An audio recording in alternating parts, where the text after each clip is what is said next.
Hello, everyone. I am Javad Razavi, and we are going to have this part of the summer school on additive manufacturing of metallic components. I have been doing research on this topic for almost 4 years. And the main aim of today's lecture is to give you some general ideas about the techniques that are available for additive manufacturing of metallic components, and also the influencing factors on their mechanical behavior. The presentation has 3 main parts. The first part is the overview of metal additive manufacturing techniques. What are the different processes that are available for producing metallic component by AM? Some design tips on fabricating component by AM, and eventually the mechanical behavior. Well, starting with the first one, additive manufacturing is a process of joining materials layer upon layer to form a 3D object. As you may have seen in the previous presentations, this is a common thing regardless of the type of material that you're producing, whether it is polymer or it is metallic component. So I am saving a little bit of time to not mention too much about that layer-wise procedure. AM, or additive manufacturing, is quite different from the previous fabrication process. Here you can see schematically 3 forms of components that are produced with different techniques. We have formative techniques, such as casting, such as metal forming. We have subtractive, where you machine and do turning on a block of material to produce the final geometry that you would like to have.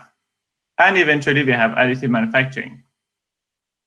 Of course, as you can even see in this schematic figure, using additive manufacturing would result in fewer amount of waste, because you're getting a near net shape of the geometry that you would like to have as a result of production.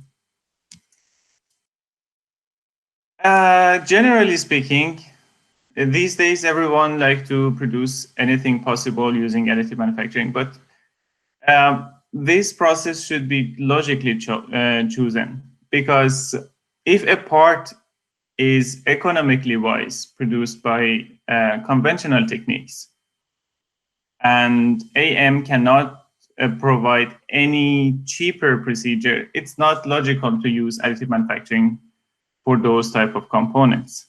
On the other side, if we have a component that is not possible to produce it using the conventional techniques, AM can be a good option. Usually, when we go for additive manufacturing, we expect to have mechanical properties that are similar to casted material, casted parts.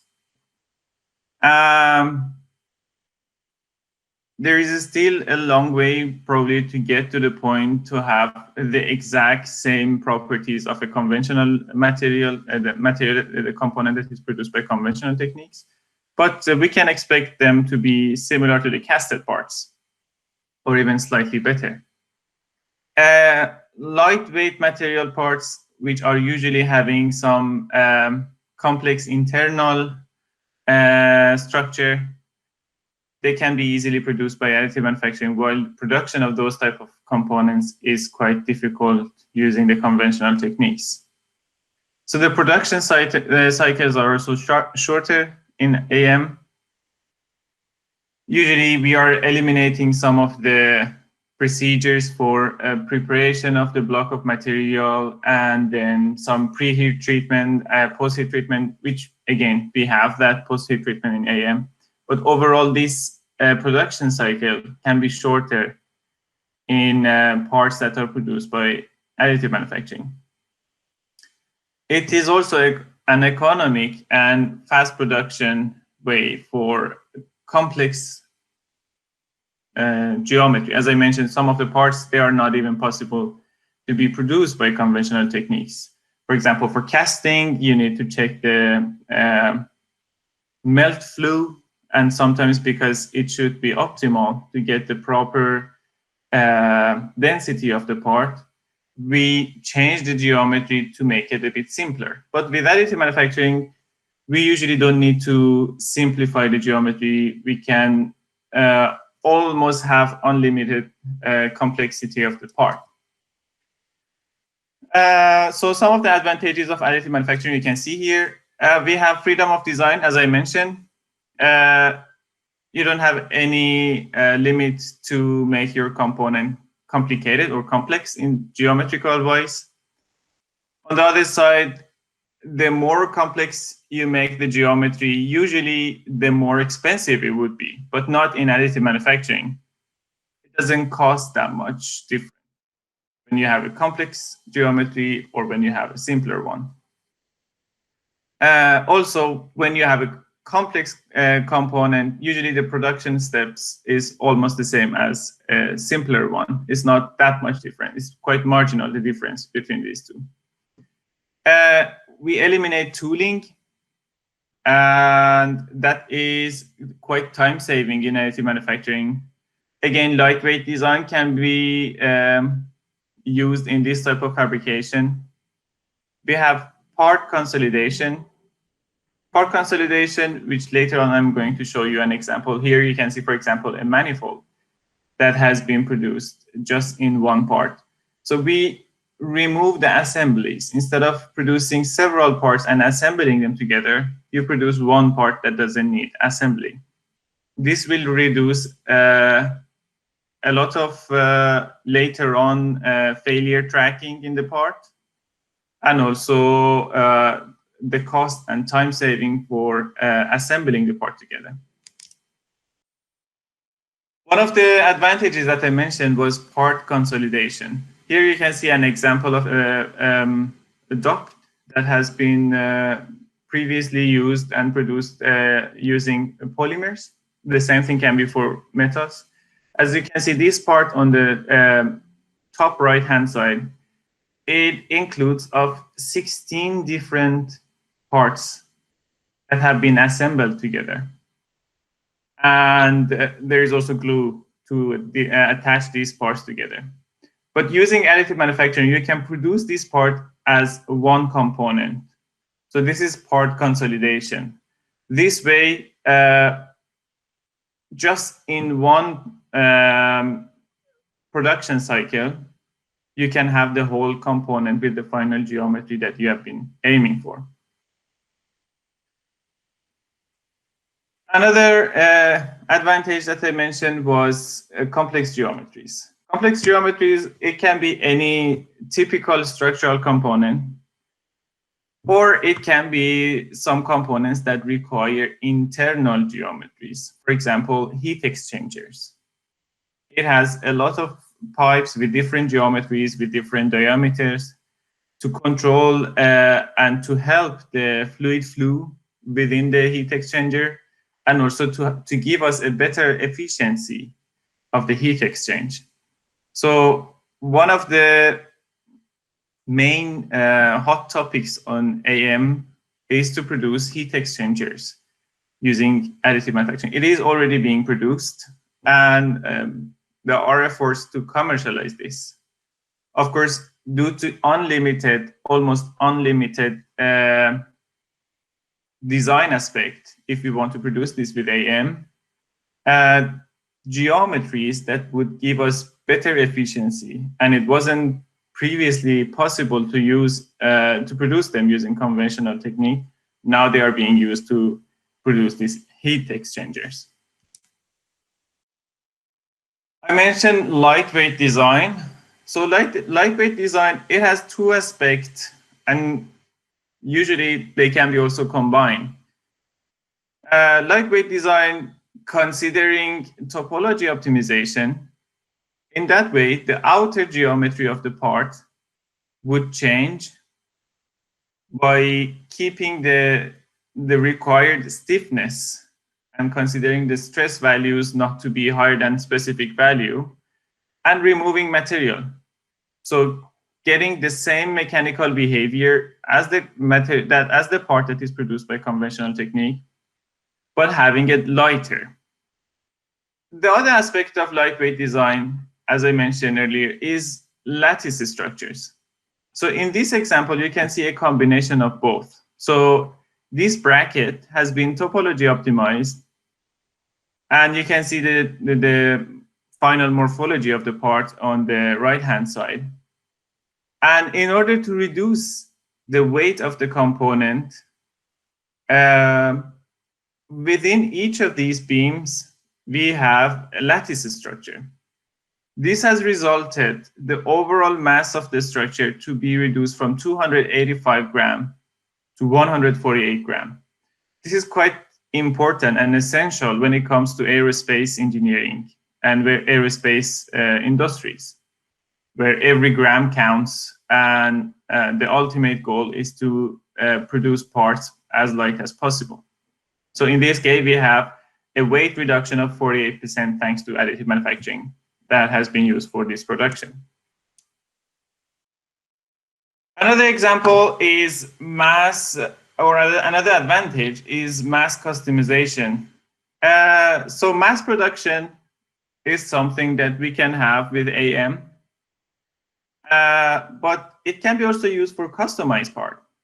What is more customized as people's teeth.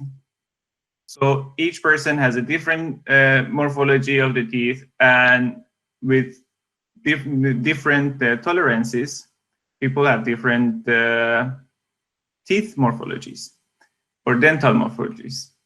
So in this case, usually, traditionally, when we go to a dentist and order a crown or bridges for the teeth or for the dental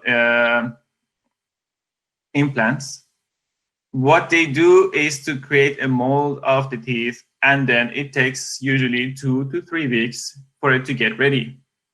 But using additive manufacturing, you can reduce that time from 2 to 3 weeks to several hours. And producing all these crowns, bridges, and partial dentures customized for that person just in several hours, and then it can be installed.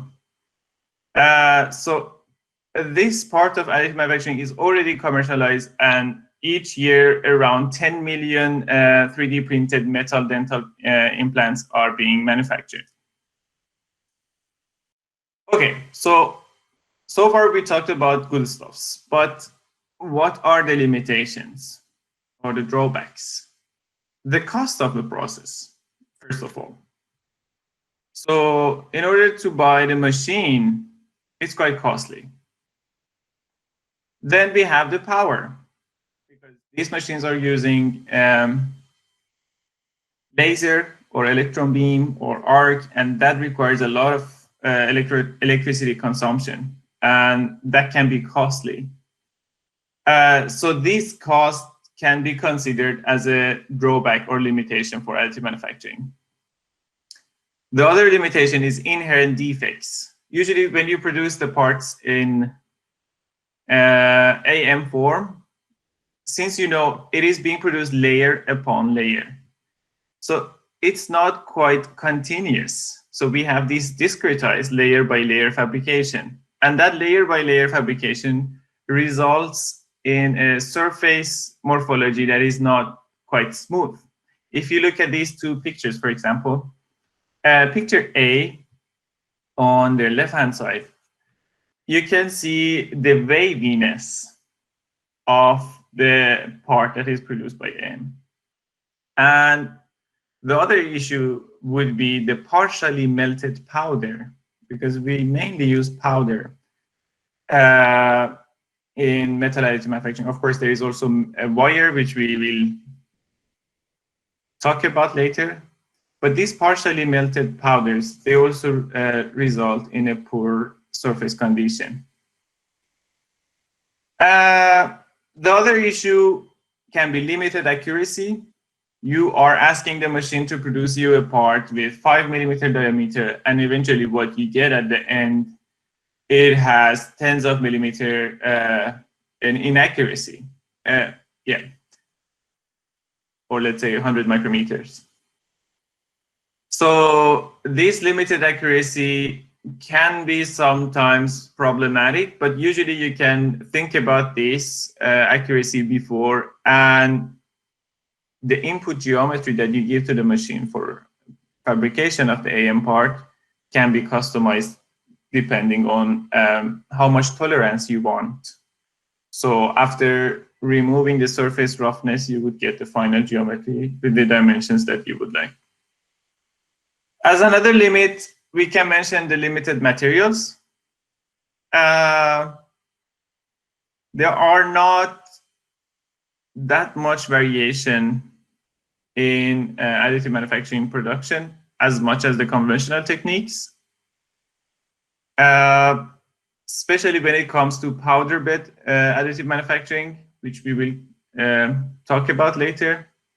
But each day, researchers are coming up with new materials, and they try to fabricate the most difficult alloys with additive manufacturing. It can be metallic components, ceramic, it can be even cermets, which is a mixture of ceramics and metals, and requires chemical reaction. So they produce it using additive manufacturing. It's going to be a bit time consuming at the beginning, but in some years, this limited material will not be a disadvantage anymore. Well, classification of AM processes. You have probably heard many abbreviated forms for additive manufacturing. It can be confusing. Still, for me, sometimes I see a new abbreviation and I think I have to think some seconds to figure out, okay, what this was. But according to ASTM F24, they have recommended this classification that we have 7 different AM processes. So this is not quite updated. Maybe now it's even more. But these 7 different AM processes are powder bed fusion. As it is clear by the name, here we have a powder bed, and the powder bed is being melted selectively in specific regions using the heat source. This, which can be laser again or electron beam. The second process is called directed energy deposition. Unlike the previous procedure, directed energy deposition doesn't require a powder bed. So there would be a nozzle shooting powders or wire or feeding wire on a platform, and at the same time, the laser melts those powder, and it will create the material layer upon layer. We have a less common technique called sheet lamination. Here, these different slides of the geometry would be cut from plates and then glued together.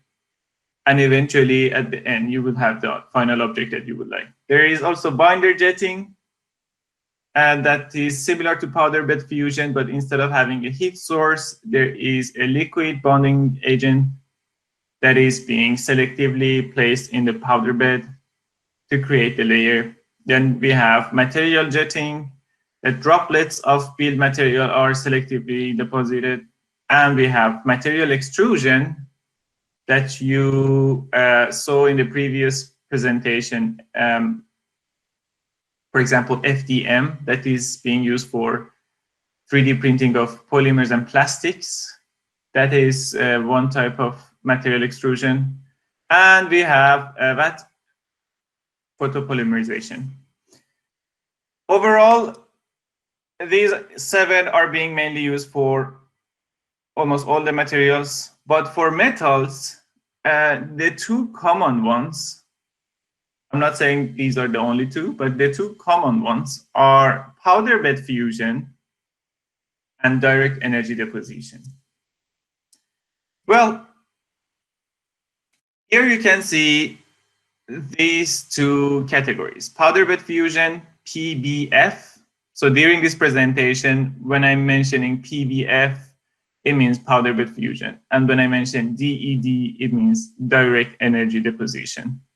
So powder bed fusion, as I mentioned earlier, there is a powder bed and the laser is selectively melting the powder. Direct energy deposition, as you can see in this picture on the down right-hand side, there is no powder bed and there is a nozzle shooting the feedstock to the part and the laser melting it at the same time. So up to now, it's quite clear. We have PBF, we have DED. The complicated part comes when different companies are providing these techniques. So you can see some of the names here. DMLS, SLM, we have Renshaw, we have SLS, we have EBM, LMF, and all of these are powder bed. So what is different between these? The difference would be the registered patent that that company has registered for producing the machines. It can be the heat source. For example, in selective laser melting, SLM, which is a powder bed technique, the heat source is laser. In electron beam melting, EBM, the heat source is electron beam.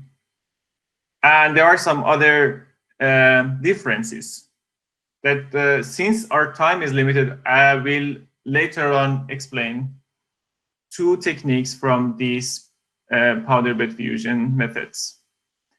Then we have direct energy deposition. Again, there are different techniques depending on the feedstock, whether it is powder, whether it is wire. If additive manufacturing is being produced similar to welding using an arc, or no, similar to what we usually see in this picture. They can have different names. So for now, just remember that we have two categories, powder bed and direct energy deposition. What is the difference between these two? So when we have powder bed fusion, of course, we need a powder bed, and that powder bed is in a chamber. So that chamber, due to the some limitation that we have, it cannot be too large because the powder that you're going to fill that chamber with is quite expensive. And after several cycles of usage, you need to get rid of that powder. So it would be really expensive to create a chamber that is super large to produce large components. So usually powder bed fusion is so far good for the components that are not too large. The regular dimensions that I know is around 40-50 centimeter in diameter for the chamber. I'm not aware if there is any larger chambers. Of course, there are also some AM machines with smaller chambers, which are mainly used for jewelry, because the powder that they use is gold, and they would like to save the powder. So it doesn't make sense if you're creating a part that is too small to have a large chamber. On the other side, DED, direct energy deposition, doesn't have any chamber. So the limitation would be just how to handle this layer upon layer of additive production. The limitation will not be the chamber anymore. So of course, with DED, with direct energy deposition, we can claim for production of larger parts. The other difference between powder bed and direct energy deposition is the speed. Powder bed fusion is quite slower, more accurate, but slower than direct energy deposition. If you look at the range for layer thickness, you can see that the layer thickness in powder bed fusion is between 30 to 100 micrometer, while it's between 30 to 1,000 micrometer, meaning that each layer that you're producing can be 1 millimeter. That's at least 10 times more than powder bed fusion. So we expect direct energy deposition to be considerably faster. But at the same time, because the powder that we use for direct energy deposition is quite larger as well, and also because of this high speed production, what we end up with is a rough surface. So the surface roughness of the ED parts are usually quite high, and they need machining. Well, so you saw some advantages from each of these two categories. Let's start with the first one to go a bit more detail of what exactly is powder bed fusion. So here you can see a schematic figure that is showing the process with some numbers that can help you. For example, number one is the heat source, that can be laser, electron beam. We have scanner system. There is a molten pool at the point where the heat source is heating the powder bed. There is the powder, the printed object that would be printed layer upon layer and goes down. The stage goes down and one layer would be added. So at each step of additive production, this stage goes down between 20 to 100 micrometer, depending on how thick you would like to have the layer thickness or the layer height.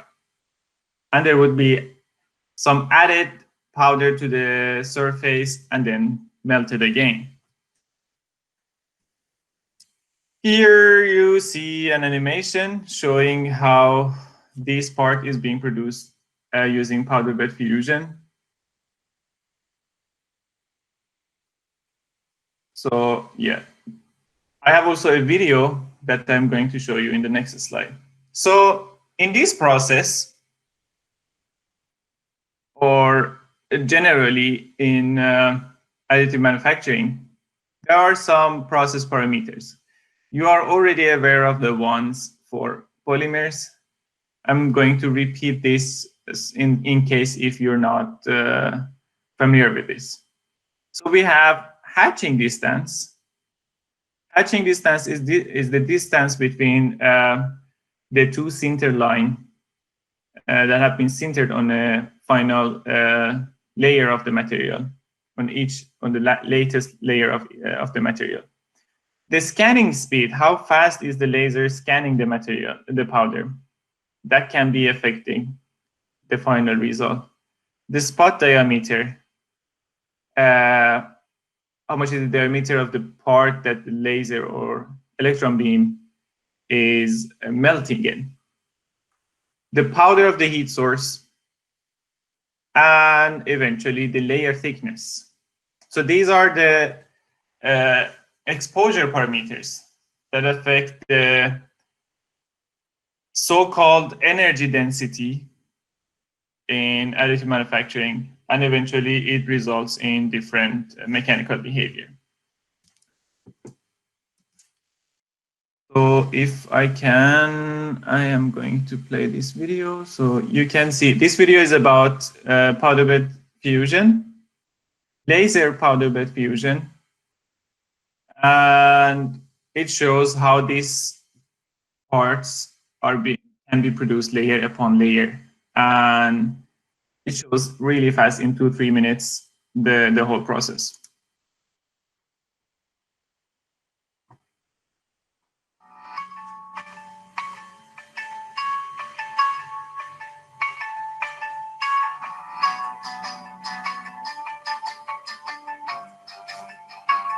So of course we have the CAD part that has been done, now producing the code for it. Here they would like to have a kind of mass production, 16 parts at the same time. Then reading the G code or the STL files in the machine, and we will see how is this being done step by step.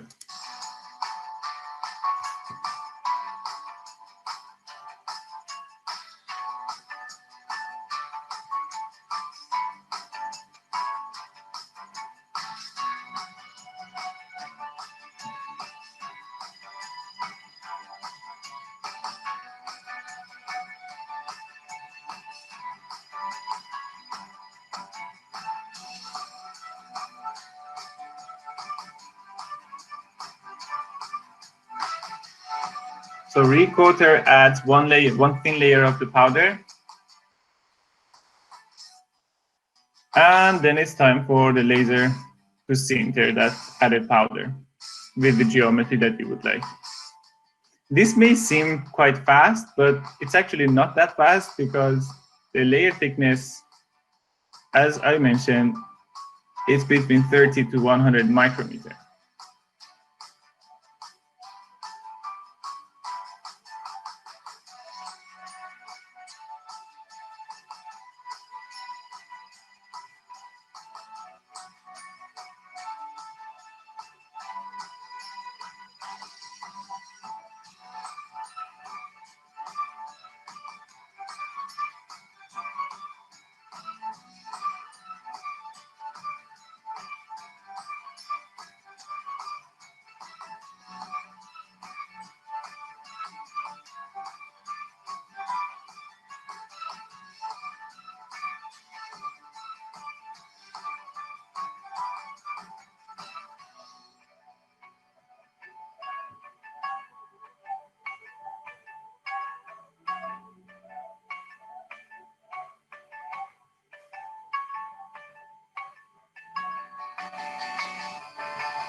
Okay.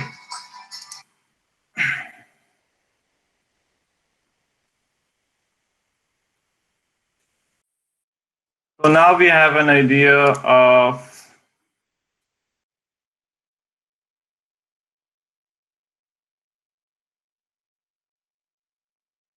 powder bed fusion. But what you saw right now was SLM, meaning that there is a laser melting the powder layer by layer. The same thing can be done using electron beam, which is quite different. And that process is called EBM. So there are some differences between SLM or EBM. SLM, when it wants to produce the part, it uses an inert atmosphere, which can be argon or nitrogen. And the process is usually being done at low temperature. Low temperature, I mean room temperature or up to 250. While for EBM, there is no gas. So the chamber is in vacuum, and that can be somehow good because if there is any contamination in the gas, it would be risky because if there is, for example, oxygen, that oxygen can be absorbed by the material during fabrication and can result in metals that are acting more brittle. So the process in EBM is in vacuum, and the temperature, unlike SLM, is quite high. It's between 700 to 1000. In addition to that, upon each sintering, each layer that is being sintered, the whole chamber would be heated up. So we have heating, the whole layer would be heated up. So there would be the added layer of the powder, heating it, and then sintering specific parts of it. Why is it done? Why the temperature is so high? Why is that added preheating to the powder? So it has two results. The first result is that usually when you are producing the part with SLM, with laser, what happens is that there is a high gradient of the temperature, and the cooling rate is quite high because the whole chamber is not that warm, so it's quite cold, and the laser is melting a specific point, and this high difference between the temperature results in a faster cooling. And this fast cooling results in some unfavorable microstructure in the material. For example, martensitic phases in steel alloys or in titanium alloys, which can result in quite severe brittleness in addition to that, so in addition to the fact that this heating can help us to get better microstructure, a more reasonable ductility of the part, we have something called residual stresses. So residual stresses, because we have, as I mentioned, this fast cooling, again, fast heating of the part, and it is being cyclically applied, usually there are some stresses remain in the part after it's being produced. And these residual stresses are destructive because they can reduce the load bearing capacity and also the fatigue performance of the component. So in the case of EBM, since it is reheating the powder every time and the whole chamber is quite warm, these residual stresses are either non-existent or released during fabrication. So the amount of remaining residual stress in the part is negligible in EBM part. That is a big advantage for this technique. Also, the EBM technique uses this specific type of support structures that are easily removed. And in addition to that, due to the preheating of the powder, the powder particles are somehow sintered together. So you would require way less supported structure when you're using EBM technique. EBM technique, of course, is not good for complexity of the internal structure. If you have a component that has internal structure, EBM, the powder can get stuck there and you cannot remove the partially melted powders to the surface. While for SLM, this technique is quite favorable for using it for lattice structure, for example, small fine lattice structures, or the structures that have some internal geometries. So these are the two main techniques that are being used for powder bed fusion. There is also something called DMLS. It's quite similar to selective laser melting, and the difference is having the layer sintered or melted. So the temperature that is being resulted from the heat source is different between these two, which I didn't mention it here. So we have SLM, we have EBM. There are quite a lot of alloys, still limited, but quite considerable, that can be produced using powder bed technique. Aluminum alloys, cobalt-based alloys, tool steel alloys, nickel-based, stainless steel, titanium alloys, and there are quite a lot. And there are also some customized ones. Some researchers have obtained the process parameters for some specific alloys, and they have reported it in some articles. So these materials are usually for lightweight applications, for applications that you have environmental effects. Okay, we go for the second category, direct energy deposition. So as I mentioned earlier, the difference here is that we do not have powder bed in direct energy deposition. You see the nozzle, there is the laser in the center, and there are some nozzles for the powder to be shooted at the melt pool. So the laser starts by melting a point, and the powder would be shooted in the melt pool, and eventually the powder get melted. This would be applied layer upon layer to get the geometry that you would like. Here you can see this animation showing how this process is being done, and these layers are being added on top of each other to get the final geometry. Of course, this has been mentioned by powder, but it can be also with wire. So the feed material can be also in wire form. That's also direct energy deposition. So we see this video quite fast. I will stop it halfway because it just repeats the same.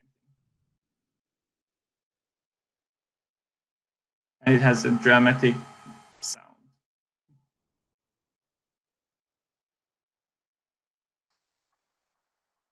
So you see the powder feed, and the laser working at the same time.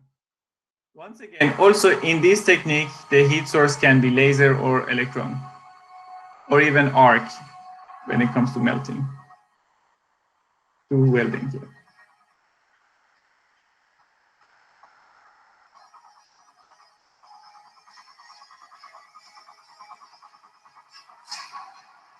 So what you see here is a hybrid machine. Hybrid machines, they are able to produce the part using additive manufacturing, and in the same machine, doing some machining on the produced part.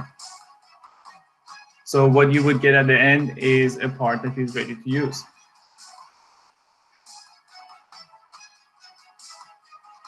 You can already see the dimensions are quite larger compared to powder bed fusion. Okay. Since we don't have that much time, I will just skip this. As I mentioned before, the surface roughness in this case is a big challenge. So it is fast, but with the sacrification of the surface quality. So there are really deep micro notches on the surface, and the parts should be machined afterwards. So if you're producing a part that is too complicated geometrical wise, DED probably is not the best option for you. But there are some specific applications for this. Usually large scale components. Here you can see a 3D printed ship propeller. This part, imagine producing this in a chamber in powder bed, using powder bed fusion. And you would need a chamber that can fit this part in. And since it doesn't have that much limitation in scale, recently they have also produced a meter-long stainless steel footbridge. It is produced by a company called MX3D, and that bridge is supposedly to be used in Amsterdam, if I'm not wrong. That bridge has been produced completely using DED by welding layer upon layer. And there is a company called Relativity Space in the US that they are producing a full 3D printed racket. And there they have the world's largest 3D printed, which is called Stargate. And as you can see, there are some robots doing the welding layer upon layer. Maybe it's not proper to say welding, but sintering of the stock. And you can see the exhaust for the racket that they have produced it using additive manufacturing. And these are the parts that are meters long. The other application for DED is repair purposes. So if you have a broken part, in order to replace the part, instead of replacing the part, you can repair it. So the part that has been removed, the part that has been broken, you can easily use this nozzle and add some material to it. And with the surface finishing, you can have the part that is functional. Here you can see one example. It's a bliss that has been repaired using direct energy deposition. And in the second set of pictures, C, D, and E, you can see a turbine blade that has been repaired using DED. So in the figure D, you see the part that is okay, it's not damaged. In figure C, we have the damaged blade, and in figure D, we see the blade that has been repaired. This repairing procedure is being used quite often. It doesn't require that much expensive equipments. using a technique such as wire arc additive manufacturing, so DED, but using wire as a feed material, it can be less expensive. And here you can see that they have repaired a helical gear. So since there is a break, let's have a break for 10-15 minutes and be back at 10 past 3.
Well, getting back to the presentation.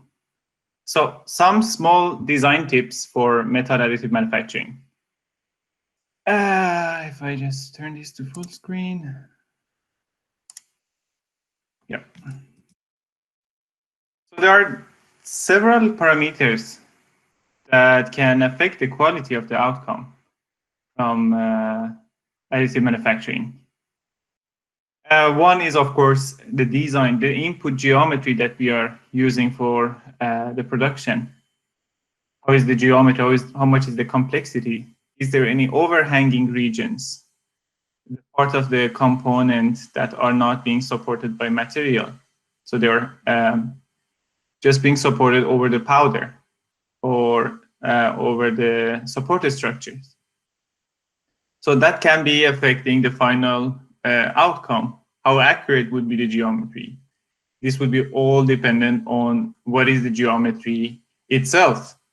Then the type of material that is being used, which type of metallic alloy you're using, which usually is being selected depending on the type of the load that you have and the type of environmental condition. Is there any corrosive environment? Then you need to go for choosing a material that is more corrosion resistant.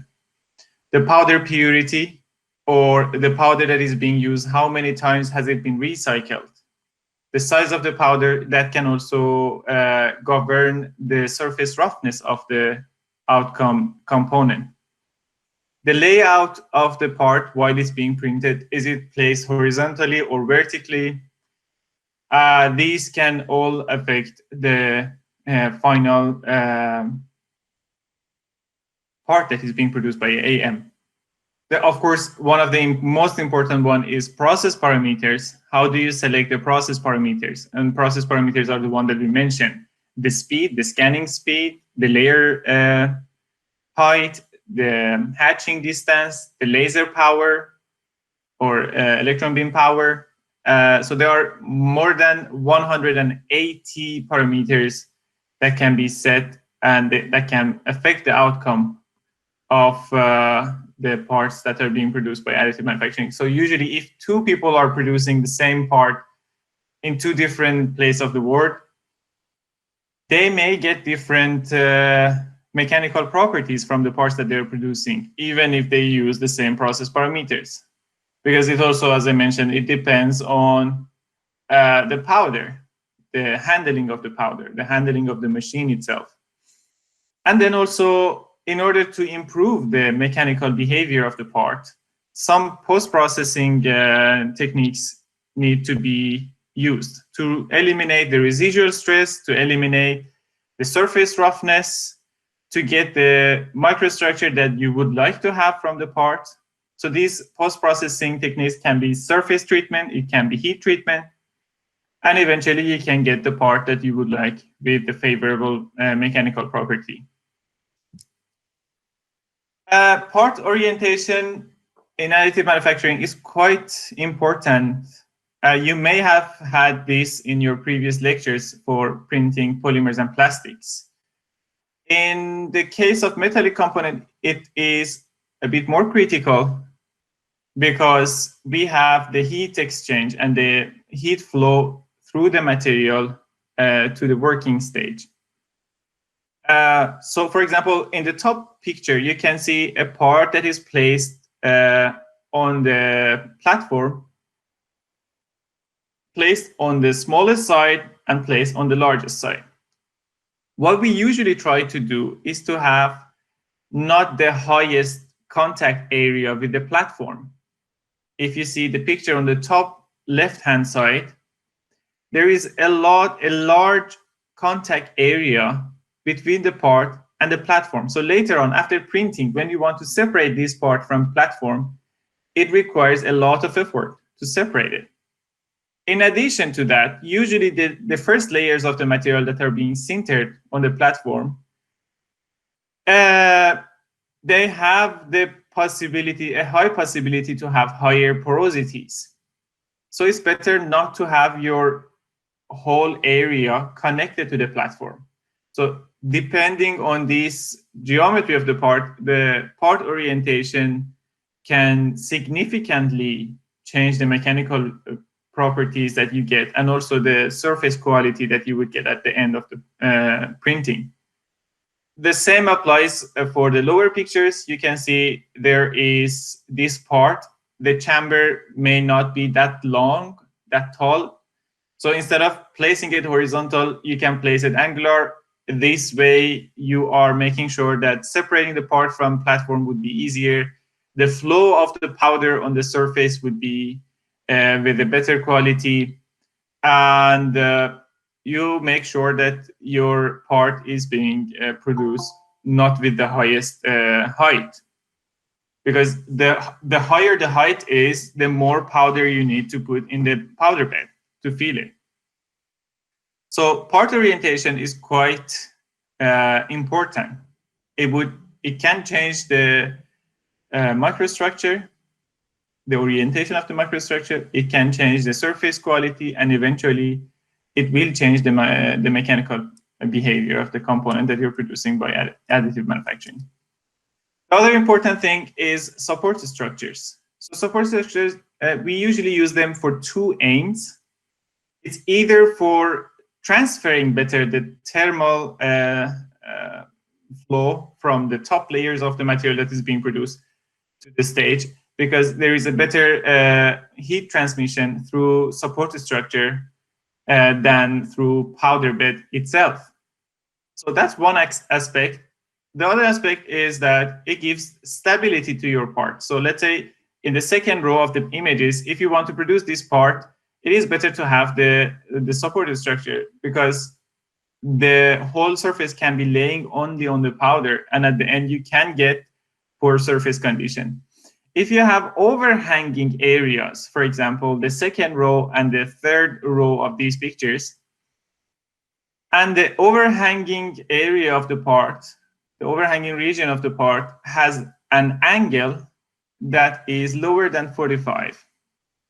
Depends how you measure this angle, but from horizontal stage, lower than horizontal axis, lower than 45 degrees, from vertical axis, higher than 45 degrees. You need to use support structures. And you can see the typical support structure that is being used. For printing holes or circular notches, it is impossible to produce them without support structure. On the top part of the circle, the layers that are being produced, they can deform and result in failure of your printing. So by alternating the geometry of the hole, the geometry of the notch, you can produce the part with fewer support structure. You can see that by changing the geometry of this hole from circular to that droplet shape, you eliminate the use of support structure. So support structures are also important when you have more complicated geometries. But of course, it has also some challenges. There are different available designs to choose the support structure. And depending on how you choose the support structure, you can have different distribution of residual stresses in your component.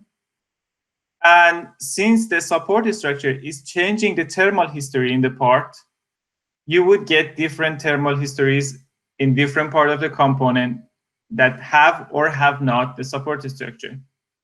So that can add up some additional anisotropy to your part that should be counted for. And removal of the support structure is another large issue, because when you remove these support structures, some residue would be left on the surface, and it would make the surface quite poor. And that poor surface condition would eventually reduce the functionality and reduce the overall life of the component if it's not being removed properly. Okay, so the last and final part of this presentation is mechanical behavior of the metallic parts that are produced by additive manufacturing. So first, we review what are the important factors that can affect the mechanical behavior. And we shortly review two theoretical techniques for evaluating and predicting the life of the component. So the factors influencing the mechanical behavior in AM parts, there are many, and they are actually related to each other. But here I have simplified it and mentioned as surface roughness, internal defects, residual stresses, building direction, and post-treatments. And one important aspect is the geometry of the part. How can the geometry affect the mechanical properties? So, as I mentioned earlier, the surface condition in AM part is quite different from the conventional parts that you produce them and they are ready to use. So you produce the parts with AM, and in some cases you need to machine the parts, most cases, to eliminate that rough surface. Otherwise, because this roughness on the surface is acting as a stress raiser, it can facilitate fatigue crack initiation from the surface. And eventually you would end up with a fatigue life that is shorter. Here you can see some results presented for titanium produced by laser powder bed fusion. As you can see, the parts that have been machined and polished with black markers, they have significantly higher fatigue strength at 10 million cycle. And the other parts are the parts that are in as-built condition. So this surface condition, if possible, should be improved by machining. But not always it is possible to do so. In some cases, we have complicated geometries, like what you saw that was obtained from topology optimization. Sometimes you do not want the surface roughness to go away.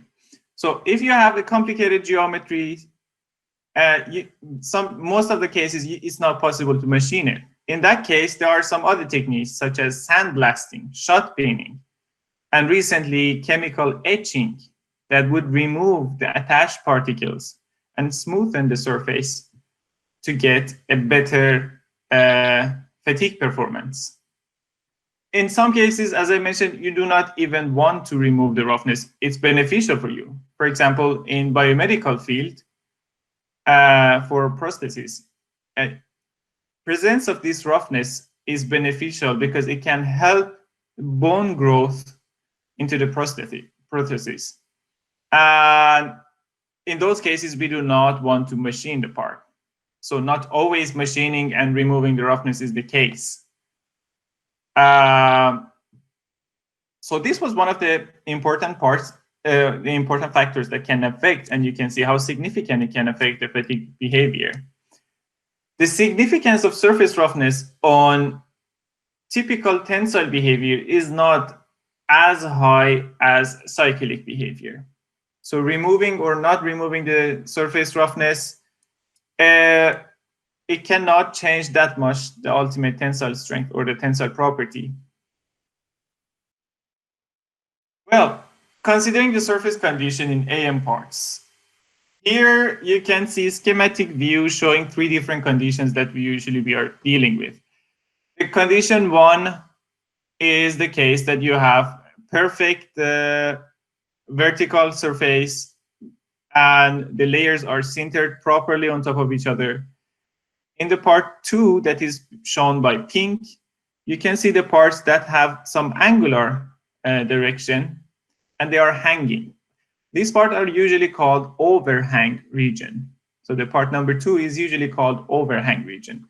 Overhang region, as long as the angle is less than 45 or considering the vertical axis greater than 45, no, sorry, considering the vertical axis less than 45, considering the horizontal axis higher than 45, you do not need support structure. But even if you don't use support structure, you would get a poor surface condition. We will see it in the next slide. And sometimes you have layers that need to be supported. The region that is shown by number 3. This is what happens if you do not use proper support structure. So the layers that are being sintered, although they are on top of some powders, but still the gravity, the flow of the molten part takes this down, and at the end you would end up with a failure in the fabrication. So depending on the geometry, you can get different surface conditions. One example is, for example, this geometry that is a V-notched specimen. And depending on where you look at the surface, you can get different surface roughnesses. So there is an anisotropy in the surface roughness that we get in this part. So in this notched specimen, in regions 1, 2, 3, which are downward face of the notch, notch root and upward face of the notch, you would get different morphology of this roughness and waviness on the surface. If you look at the cut views of the produced part, you can see that on the top area of the notch, there are some droplet morphologies. That's because you have, on top of the notch, you have a molten part that is not supported by any supported structure, so it wants to come down. Obviously, there is not that much support underneath. It's just the powder, and powder doesn't have that much rigidity to hold this layer together or keep the surface smoothness as it is. So eventually we would get a rougher surface on the top side of the notch. This can be sometimes deterministic. It can define the location of the failure. So eventually we are expecting for the failure to happen from the notch root, but depending on how sharp is this notch, it can happen from these micro notches. It can happen from the top side or the lower side. So it would make it a bit more difficult to predict the location of the failure and eventually predict the ultimate life of the component. Another aspect that we need to take into account is anisotropy in AM part.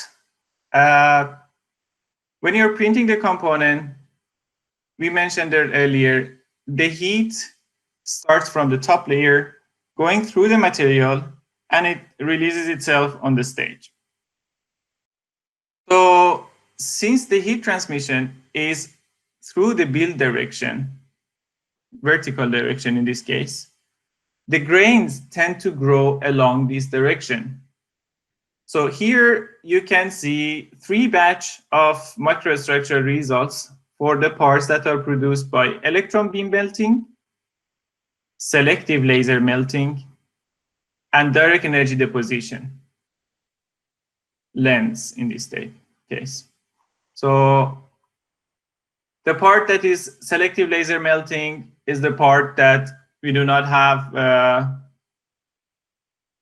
the heating in the chamber.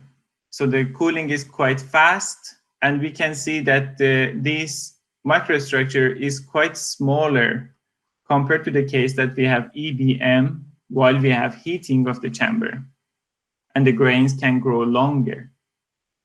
But unlike these 2 cases, which are the powder bed cases, when it comes to direct energy deposition in case D, you see that the grains, the microstructure features are quite larger. They are passing through multiple layers, and this large microstructure can result in different mechanical behavior. So this should be counted on. Depending on which process you're using, you can get different microstructure, which can result in different mechanical properties. And also you can see that due to this directional growth of the grain, you can get different mechanical properties in different directions. We will show it.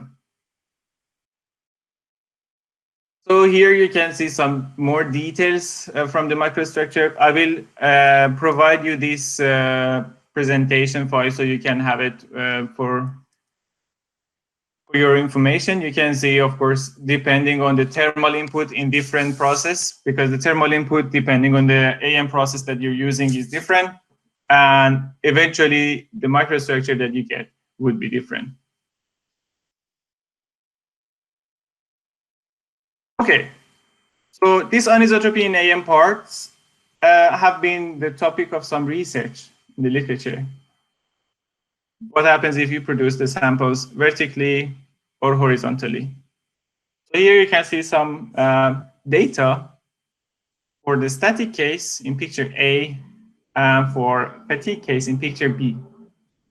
You can see that there is a difference between the vertical, if you produce the sample in vertical case or in horizontal direction. And also there is a difference in the fatigue properties. Of course, what we see here is that the horizontal specimens are showing a better performance. But this is not only due to microstructure, it's also due to the possible internal defects that we have in the materials. If you look at this schematic picture, you can see that in the case that the specimen is vertically made, if we have a lack of fusion between the layers, that would act as a crack, and there is intensified stress at the point that we have this defect, and it can result in a lower fatigue life. While for the case of horizontal build, the crack or the defect that we have is along the loading direction. So when you load the specimen, it's actually closing the defect, and it's not as critical as the case of the vertical production of the part. Anisotropy can be also seen in microstructure. Microstructure on the, let's say, on the fracture surface or the failure mechanism. So in the AM parts, you saw that the grain morphology is not quite isotropic, and there is some kind of random distribution of these different orientations. They have, of course, a preferable direction, but it's again not the same in all the grains. So when you load these parts that are produced by AM, the failure that you would obtain not always is going to be similar to the case for conventional materials. This is an example of a part produced by direct energy deposition. It's a titanium part loaded under fatigue. And in this case, the fatigue failure is starting from specific point, from one point on the fracture surface, and it's growing to the rest of the net section. So we do not have any uniform crack propagation in this case. While if you look at the conventional material, the same type of titanium, loaded under fatigue loading, we see a uniform fatigue crack growth from the surface. So this anisotropy in the failure mechanisms can be also observed. The process parameters, of course, result in some changes in the amount and morphology of the defects, depending on the powder of the laser beam or electron beam, depending on scanning speed, depending on layer height. You can get different amounts of porosity or different levels of density for your part.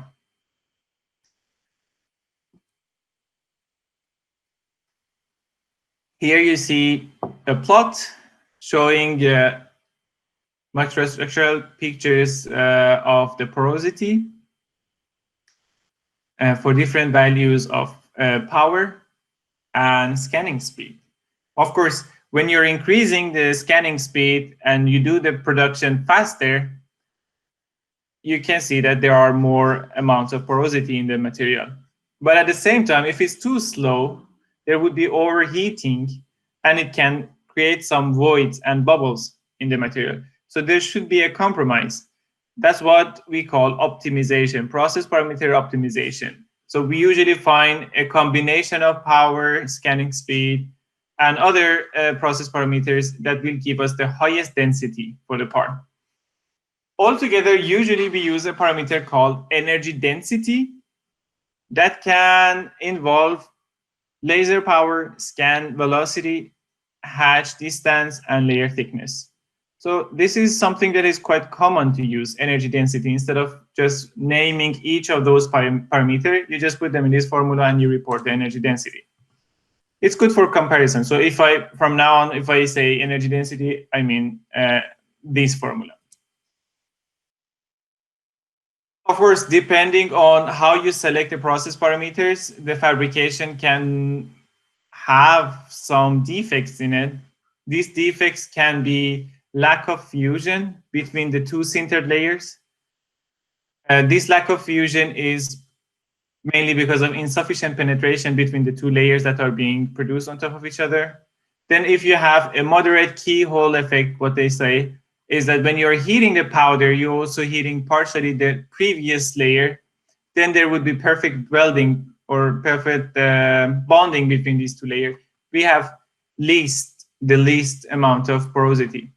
If you have overheating, so if the laser power is too high or the speed is too low, you may get some pores in the material, which again, you can see the morphology here.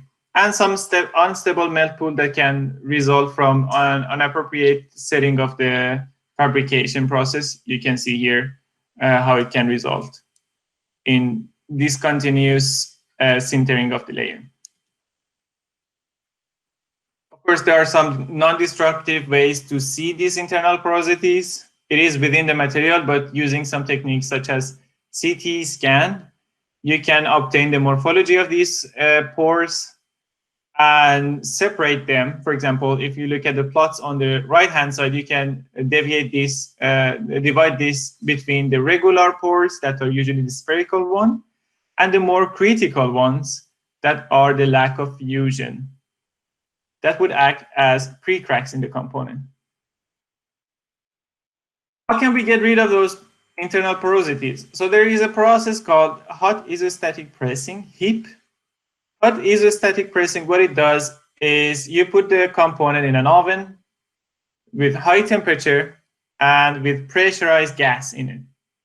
So what this high temperature does is to soften somehow the material. And what high pressure does is to push the internal voids to collapse or to diminish. So at the end of hot isostatic pressing, we are hoping not to have any internal porosities. This process works quite well for internal porosities, where the porosity has no access to the surface, but it doesn't work on open porosities because it cannot apply pressure on them. So here you can see three different samples, components that have been subjected to heat. In the case of C1 and MC, if you look at the table, the internal porosity is 100% gone. But in the case of T3, the wedge shape component, we see that the internal porosity has been reduced, but it's still not completely gone. Why is that? If you further look, you see that in the wedge component, the porosity is open. So applying pressure to this component doesn't work for closing this porosity. And eventually, it's not the best way to eliminate these pores in the material. So hot isostatic pressing is good, but it only works for the parts that have been properly machined. So the surface porosity, the surface defect, the surface roughness is gone, and it would eliminate the internal porosity, and at the end you would get a material that has no defect, neither internal defect nor surface defect. So here you see some results for performing HIP on as-built specimen. If you look at the white squares, they are as-built specimens without hipping. Figure A shows EBM, electron beam melted. figure B show DMLS, direct metal laser sintering. This is with laser source, powder bed with laser source. Performing HIP doesn't significantly change the fatigue behavior. So if you look at the red markers, the difference is not that much. It's because the failure is usually governed by the surface defects, not internal defects. When you have surface roughness, the surface roughness is the one that is governing the failure. But if you remove the surface roughness and then perform the HIP, what you obtain is the black marker data, which is significantly higher than the one with the two previous conditions. So this is a solution for dealing with internal porosity. Another aspect that is important is residual stress. As I mentioned, residual stresses are the stresses that remain in the part after loading is removed. Depending on the geometry, you can get different distribution of residual stress. Residual stress can result in cracking in the component. It can result in unfavorable debonding of the part, even during fabrication, which result in failure of the fabrication. And it can usually be easily dealt with. So if you subject the part that has been produced by AM to heat treatment, something we call stress relief heat treatment, these residual stresses would diminish, and you can easily get rid of them. You can see in these two figures how heat treating the parts and removing the residual stress is improving the fatigue behavior in high cycle regime around 1 million cycle. So the fatigue strength has been significantly improved, both in the case of vertical and horizontally printed specimens. The last factor that is in this presentation affecting the mechanical property is the geometry-dependent mechanical behavior. This geometry-dependent can be scale and thickness, and it can be the geometry of the part itself. So what at the moment we have is some process parameters that are offered by the company. And those process parameters, regardless of what you are going to print with, which geometry you're going to print with, is always constant. And it needs to be changed. So in real life, in order to get the same material, no matter what is your geometry is, you need to change the process parameter to adapt it to the geometry for each geometry. Here you can see 3 different set of specimens that have been printed with 1 millimeter, 3 millimeter, and 5 millimeter thickness. If you look at this schematic view, depending on the thickness, the number of hatching lines would be different. Okay, so the thermal mass that you are putting into the component would be different. So you have a higher thermal mass in the part that is thicker. This higher thermal mass would result in a higher average temperature in this part. And this higher average temperature in this part would result the grains to grow larger. It results continuous growth of the grains during fabrication. And this is something obvious that you can see here. If you look at the parts that have been produced with 1 millimeter, the microstructures are quite finer than the cases with 3 millimeter and 5 millimeter thickness. If we look at the average value of the grain size, it is 1.1 micrometer. It goes up to 2.5 micrometer and to 2.9 micrometer for the case of 5 millimeter specimens. So it is directly affecting what you get as microstructure, and eventually it should result in a different mechanical behavior. So if you test these three specimens with 3 different thicknesses of 1, 3, and 5, you see that the mechanical behavior under static loading is quite different. We are getting stronger behavior in case of tensile strength for the thinner parts that had finer microstructure, and we get a higher elongation at failure, a higher ductility for the parts that are thicker. So if you look at the elongation at failure for the part that is 5 millimeter thick is 12.9 millimeter, 12.9, and for the thin part of 1 millimeter, it's just 3.5.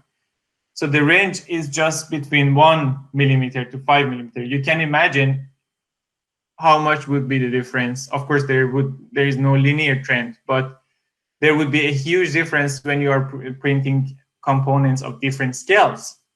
So the scale or the thickness of the part, they can result in various mechanical behavior that you can get. At the same time, looking at the geometry itself, so the complex geometries that we get from topology optimization, it's usually hard to deal with them using the classical techniques that we have. So what usually we do as theoreticians, we consider a simple notch geometry. It can be U notch, can be semicircular notch, or it can be a V notch. In this case, V notch specimens have been produced, and some specimen without stress concentration or smooth specimens. And okay, similar to conventional materials, when you're introducing notch in your material, what you would get is a lower fatigue strength. So you are reducing the fatigue strength of the part because you're introducing a stress razor.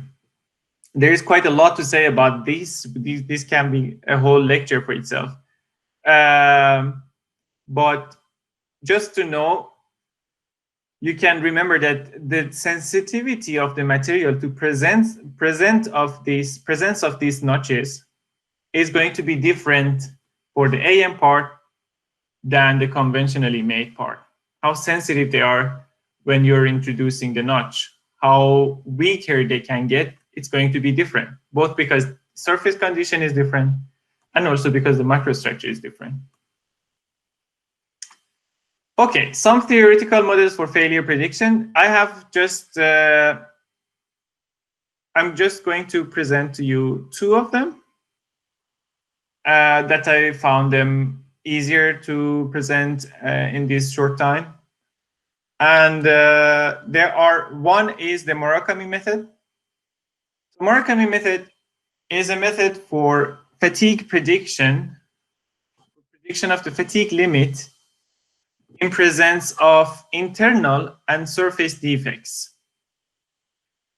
In the case of as-built specimens, when we have the roughness from the build, from the fabrication, the roughness is too high, so you cannot use this theoretical model. So Murakami method is applicable when you have components that have been machined, so you do not have the surface roughness that you had before. And some defects, either on the surface or within the material, are remained. So using the morphology of those defects, you would be able to predict the fatigue behavior of the component. If you look at this formula, sigma W is the fatigue limit. We have HB, which is the weaker hardness of the material.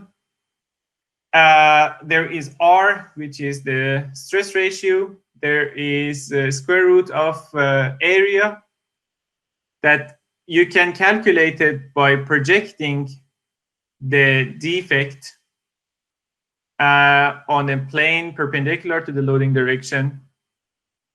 And by calculating this area, you can replace it in this formula. And having the hardness of the material, you can be able to predict the fatigue limit for that material.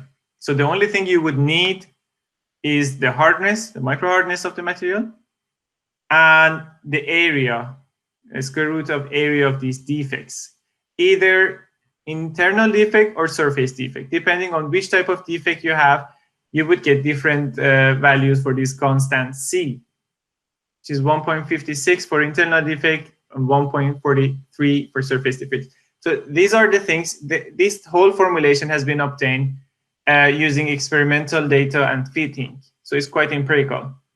There is no close formulation for this to be obtained. but it's still practical. We see some examples in next slide. So what they do is to test the specimen. It has been used for casted material before, where we deal with voids and internal porosities, and now it has been also used for additive parts. So what you do is do microscopic analysis on the fracture surface, measure the area of the defects either on the surface or the internal area, and when you have this square root of area of these defects, when you know the size of this, you can be able to predict the fatigue limit.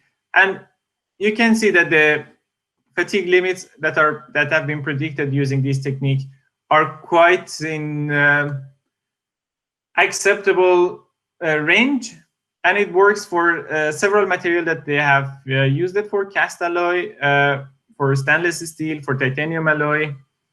This method has been working.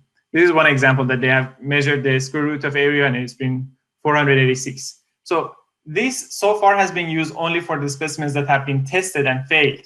But at the same time, if you use CT scan, you can have this area of the defects without breaking your parts. So you have the part, you CT scan, you get the area, and then you can have a predicted fatigue life before even using that component. The other technique is called strain energy density. So strain energy density is a local failure criterion that has been previously used for predicting static failure in the components. So depending on if you have a crack, a V-notch, or a blunt V-notch, or let's say a U-notch, you need to consider a critical region around the notch tip with specific size, and if within this volume the strain energy density reaches a critical value, then you would have failure. So this critical SED is a function of ultimate strength and elastic modulus. So that's a known value. And the radius of this control volume is a function of fracture toughness, ultimate strength, and Poisson ratio. So you can easily, by having these simple material properties, predict the failure for any type of notch under static loading. But later on, what Razavi did is to use it for fatigue cases. So depending on the type of loading, whether it is tension, torsion, or it's a combination of tension and torsional load, if you have loading with different stress ratios, you would get a different stress life curve. So for one single material, you would need multiple cases of testing to be able to have an understanding of what would be the behavior. But if you plot this data instead of stress, if you use strain energy density in that control volume that I mentioned, you would see that they all follow the same master curve. Of course, there is a range for it, but that range is quite small for the scatter. So simply by plotting this data based on strain energy density, you can have a master curve.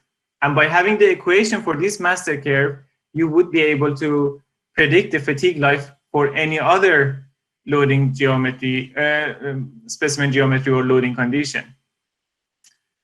For the case of fatigue loading, a critical radius can be obtained by having the fatigue strength of smooth specimen and the notch specimen. So you would need two reference specimens, one smooth without notch and one with notch. And you can calculate strain energy density either using closed form equations or simply using FEM. FEM directly gives you strain energy density of the part in the control volume. So by doing so, here we use strain energy density on some parts that were produced by SLM. We had the material properties, and we had some experimental data on notch and smooth specimen. We did the finite element analysis to get the SED value in the control area. So these are the experimental results. You can see, depending on the geometry for smooth, semicircular notch, and V-notch, you get different fatigue behaviors. But if you plot them based on strain energy density, you see they are following a single curve with a limited discrepancy scatter. So plotting two of these geometries, only smooth and V-notch, and obtaining the equation, if you obtain the equation, you can be able to predict the fatigue life for any other notch geometry. So here we use this formula to predict the fatigue behavior for the smooth, for the semicircular specimen, and we can see that it is well within a small scatter that was obtained from the two reference specimens. So this is a technique that you can use it and predict the fatigue behavior of any other notch geometries that is obtained by topology optimization. And you don't need to perform new set of tests, because fatigue tests are quite expensive, especially when it comes to additive manufactured parts. So it has been successfully used. Of course, it needs to consider some factors like surface roughness later on, how to implement it in the formulation. But at the moment, since it's a local volumetric model, it can take into account the surface roughness and internal defect based on the reference specimens. Thank you very much. If you have any questions or comments,